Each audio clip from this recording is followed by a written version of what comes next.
1857 की क्रांति का जब भी ज़िक्र होता है तो हमारे देश के अंदर इस क्रांति को स्वतंत्रता का युद्ध माना जाता है और इस युद्ध में शहीद हुए लोगों को हम लोग शहीद मानते हैं और उनका नाम बड़ी आदर से लेते हैं जब भी 1857 के क्रांति का जिक्र आता है।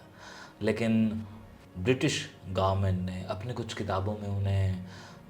गुंडा और बदमाश की संख्या दी है। हालांकि कुछ लोग ये भी कहेंगे कि ऐसे नामों का जिक्र करना भी क्यों ज़रूरी है, लेकिन ये बताना भी ज़रूरी है कि उनके जहन के अंदर क्या क्या पलता था, क्या क्या वो सोचते थे। क्योंकि मैं नहीं समझता कि सब ने ये किताबें पढ़ी होंगी, क्योंकि मैं भी अभी पढ़ रहा हूँ।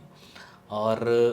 1 मई 1857 को शाहजहाँपुर में मज़हर करीम के घर पे जो बैठक हुई थी, जो लोग इस विद्रोह को सब राष्ट्रीय स्वतंत्रता का युद्ध मानते हैं, उसमें ज़िक्र होता है कि मीटिंग में शामिल होने वालों के नाम जो थे,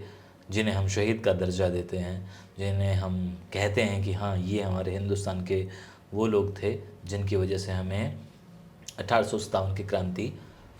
का आगाज़ हुआ था और फिर वो चिंगारी आगे चली थी। उसमें सबसे पहले जो नाम लिया जाता है वो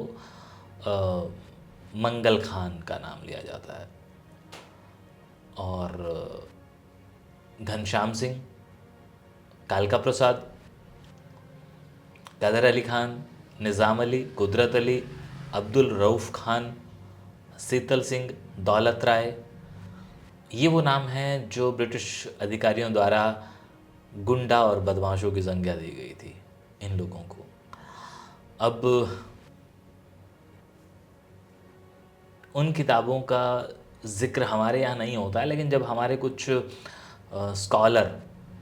वहाँ की कुछ लाइब्रेरीज़ में जाते हैं, वहाँ ऑक्सफोर्ड या कैम्ब्रिज की अगर मैं बात करूँ तो वहाँ पे जब वो किताबें पढ़ते हैं तो ये ज़िक्र आता है और उसी में से ही एक किताब आती है। उस किताब का